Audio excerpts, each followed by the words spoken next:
Hello दोस्तों, आप सभी कैसे हैं? उम्मीद करते हैं कि आप सब अच्छे होंगे और अपनी तैयारी में काफ़ी ज़ोरदार से जुटे होंगे।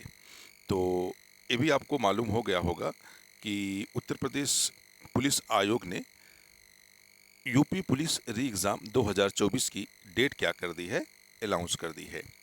यह एग्ज़ाम जो री एग्ज़ाम होगा किन किन डेटों को होगा, ये भी हमें जानना लेना चाहिए, क्योंकि जो एग्ज़ाम की डेट निर्धारित की गई है 23 अगस्त, 24 अगस्त, 25 अगस्त, 30 अगस्त और 31 अगस्त को यह परीक्षा कराई जाएगी।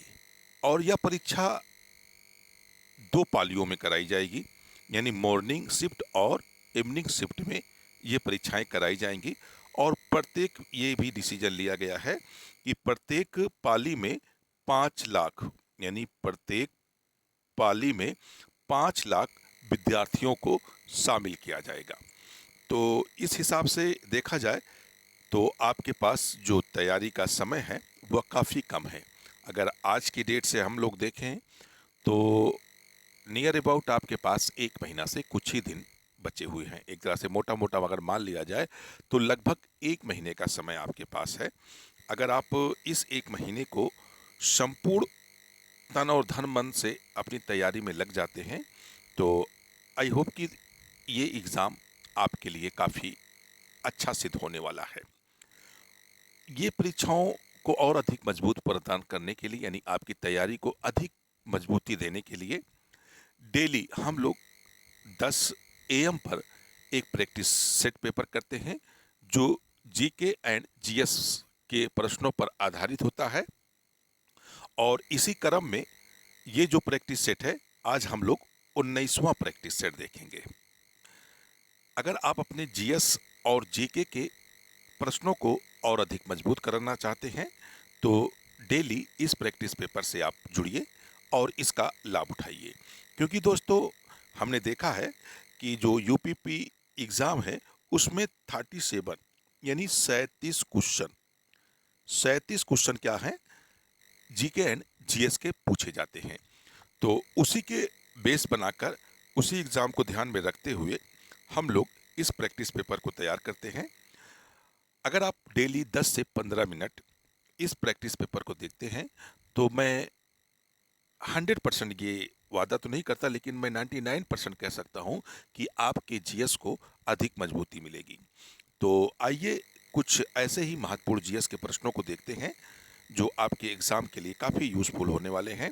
क्योंकि दोस्तों, एग्ज़ाम की जो डेट है वह अनाउंस हो चुकी है, यानी उत्तर प्रदेश पुलिस आयोग के द्वारा डेट का क्या है, अनाउंसमेंट कर दिया गया है।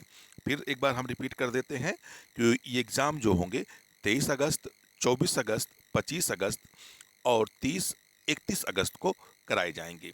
दो पालियों में कराए जाएंगे। प्रत्येक पाली में 5 लाख स्टूडेंट को क्या किया जाएगा, शामिल किया जाएगा।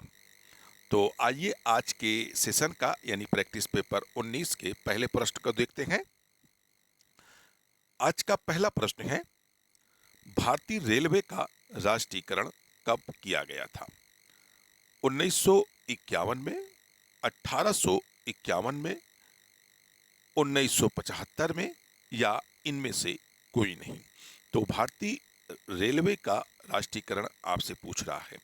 अगर भारत में रेलवे की शुरुआत की बात की जाए तो भारत में रेलवे की जो शुरुआत हुई थी 1853 में हुई थी।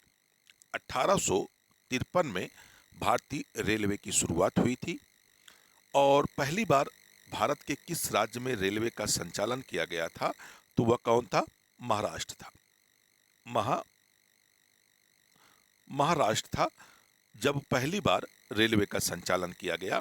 क्योंकि राज्य भी कभी कभी पूछ लेता है, तो महाराष्ट्र में पहली बार रेलवे का संचालन किया गया। और यह रेलवे कहाँ से कहाँ तक चलाई गई थी? तो बम्बे या वर्तमान में मुंबई, यानी मुंबई से थाड़े के मध्य, मुंबई से थाड़े के मध्य यह रेलवे क्या की गई थी, संचालित की गई थी। जो कितनी किलोमीटर थी? तो 32 किलोमीटर इस रेलवे का क्या किया गया था, संचालन किया गया था। और आगे चलकर 1951 में 1951 में जो भारतीय रेलवे की शुरुआत 1853 में हुई थी, उसका राष्ट्रीयकरण कर दिया जाता है। तो आपका राइट आंसर क्या हो जाएगा? ए वाला आपका राइट आंसर हो जाएगा। 1951 में भारतीय रेलवे का राष्ट्रीयकरण कर दिया गया था। तो कुछ ऐसे फैक्ट इनको ध्यान रखना है कि भारत में रेलवे की शुरुआत 1853 में हुई थी। किस राज्य में हुई थी? तो महाराष्ट्र में हुई थी। कहाँ से कहाँ तक पहली बार इसका संचालन किया गया था? तो मुंबई से ठाणे के बीच इसका पहली बार संचालन किया गया था। जब पहली बार संचालन किया गया था तो इसने कुल 32 किलोमीटर का सफर तय किया था। एक और महत्वपूर्ण फैक्ट होता है इस बारे में, क्योंकि जब रेलवे की शुरुआत हुई थी तो भारत में वर्तमान में कौन गवर्नर जनरल था? तो लॉर्ड डलहौजी। ये भी हमें याद रखना है कि लॉर्ड लॉर्ड डलहौजी यानी लॉर्ड डलहौजी के शासनकाल में भारत में रेलवे की शुरुआत की गई थी। ठीक है, आइए अगला प्रश्न देखते हैं। अगला प्रश्न है, निम्नलिखित में से सर्वोच्च न्यायाधीश का कार्यकाल होता है 60 वर्ष, 68 वर्ष, 65 वर्ष या इनमें से कोई नहीं। एक तरह से कहा जाए जो भारत का मुख्य न्यायाधीश होता है उसका टाइम कितना होता है, एक तरह से कब तक वह अपने पद पर बना रहता है।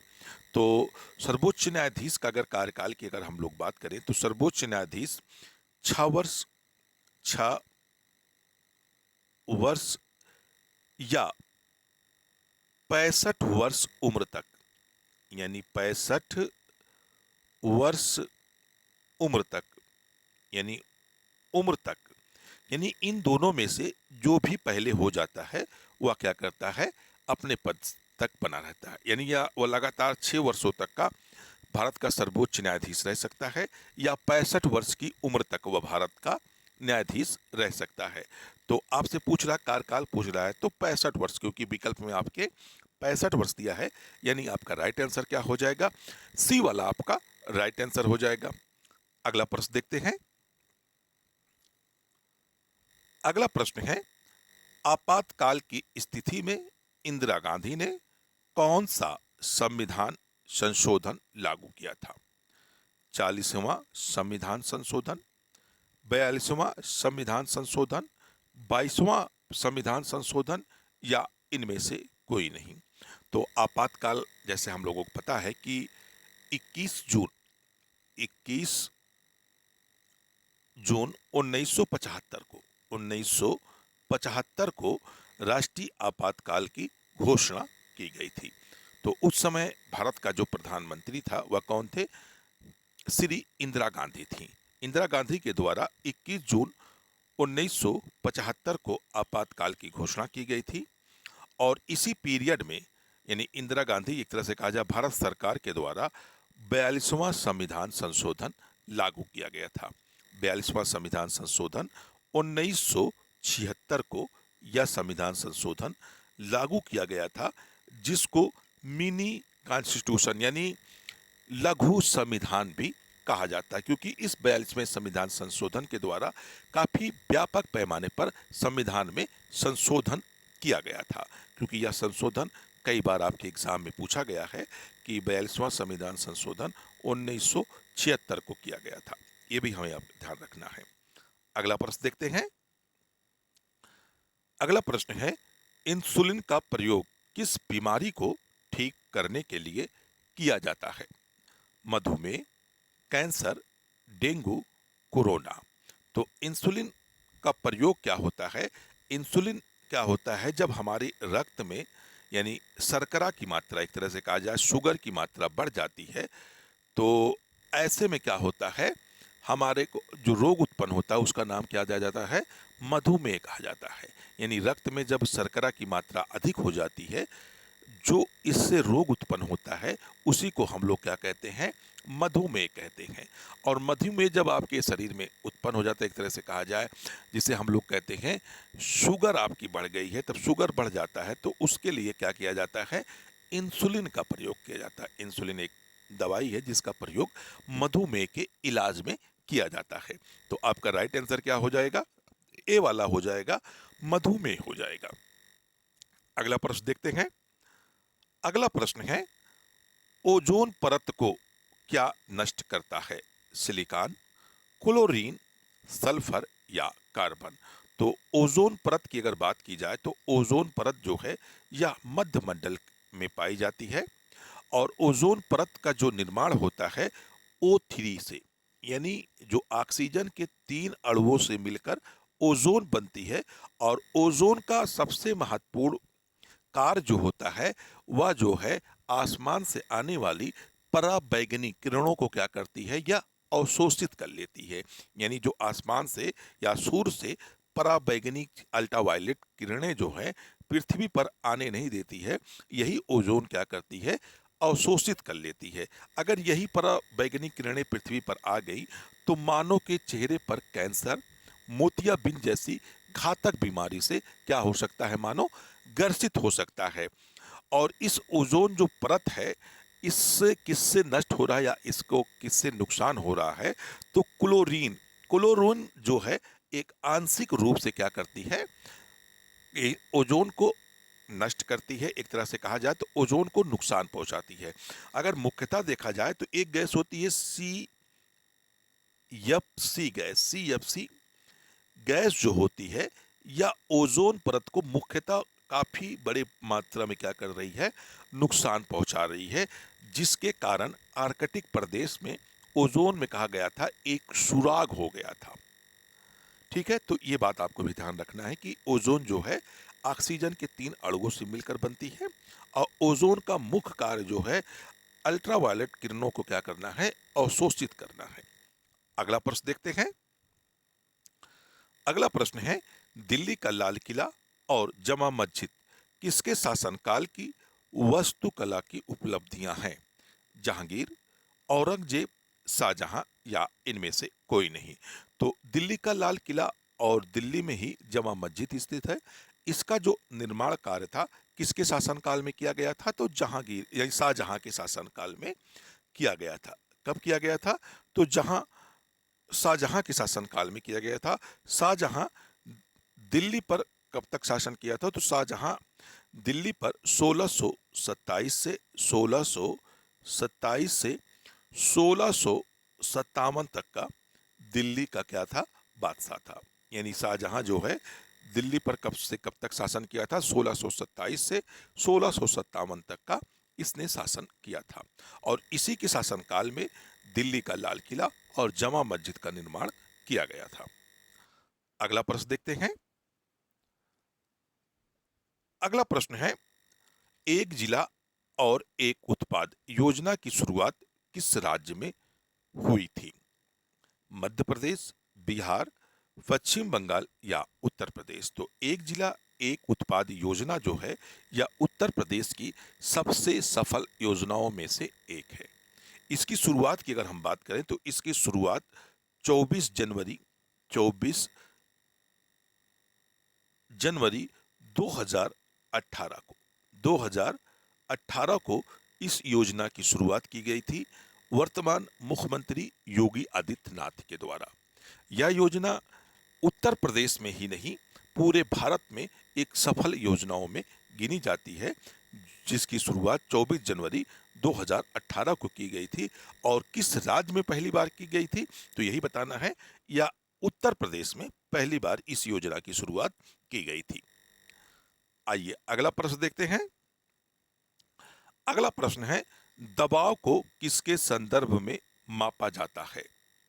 बल और दूरी, बल और क्षेत्रफल, द्रव्यमान और घनत्व या इनमें से कोई नहीं? दबाव यानी प्रेशर हम किसके माध्यम से नापते हैं, किन यूनिट के माध्यम से मापा जाता है? तो दबाव जो है बल और क्षेत्रफल, यानी कितने क्षेत्रफल कितना दबाव दिया जा रहा है उसी से क्या होता है, बल लगाया जा रहा है, उसी का जो परिणाम होता है वह दबाव के रूप में हमें दिखाई देता है। तो आपका राइट आंसर हो जाएगा बी वाला, यानी बल और क्षेत्रफल के सहयोग से हमें दबाव के संदर्भ को मापते हैं। अगला प्रश्न देखते हैं। अगला प्रश्न है, खादी और ग्रामोद्योग आयोग अधिनियम को किस साल पारित किया गया था? 1960, 1950, 1940 या 1956। तो खादी और ग्रामो उद्योग अधिनियम 1956 के तहत इसे लाया गया था और इसी वर्ष कहा जाता है कि इसको लागू भी किया गया था। तो आपका राइट आंसर क्या बन जाएगा? डी वाला आपका राइट आंसर बन जाएगा 1956 में। अगला प्रश्न देखते हैं। अगला प्रश्न है, दिल्ली भारत की राजधानी बनी थी 1920 में, 1945 में, 1911 में या इनमें से कोई नहीं। तो दिल्ली जो है भारत की राजधानी पुनः अंग्रेजों के काल में 1911 में इसे पुनः भारत की राजधानी घोषित की जाती है। तो आपका राइट आंसर क्या है? सी, यानी 1911 में। अगला प्रश्न देखते हैं। अगला प्रश्न है, निम्नलिखित में से जल का क्वथनांक कितना होता है? 120 degree Celsius, 150 degree Celsius, 100 degree Celsius या 110 डिग्री सेल्सियस। तो जो क्वथनांक होता है, यानी जल का क्वथनांक होता है, जिसे हम बॉइलिंग पॉइंट बोलते हैं, जल 100 डिग्री सेल्सियस पर क्या करता है? बॉयल होने लगता है। तो क्वथनांक पॉइंट इसका कितना होता है? 100 डिग्री सेल्सियस। अगर जल का फ्रीजिंग पॉइंट एक तरह से कहा जाए, फ्रीजिंग पॉइंट कितना होता है? तो 0 डिग्री सेल्सियस। 0 डिग्री सेल्सियस जो होता है, इस पर जल क्या करता है? जम जाता है। और बॉइलिंग कब होने लगता है? यानी एक तरह से कहा है क्वथनांक 100 डिग्री सेल्सियस। तो आइए अगला प्रश्न देखते हैं। अगला प्रश्न है, 1857 का विद्रोह कब से शुरू हुआ था?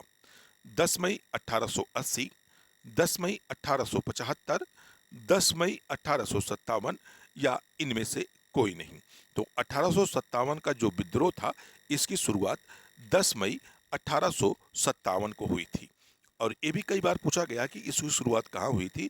तो उत्तर प्रदेश के, यानी उत्तर प्रदेश के मेरठ जिले से, उत्तर प्रदेश के मेरठ जिले से 1857 की शुरुआत, 1857 का विद्रोह की शुरुआत 10 मई 1857 को हुई थी।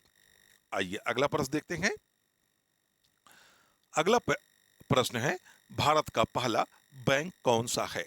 Punjab national bank, state bank of India, bank of Hindustan या ग्रामीण बैंक।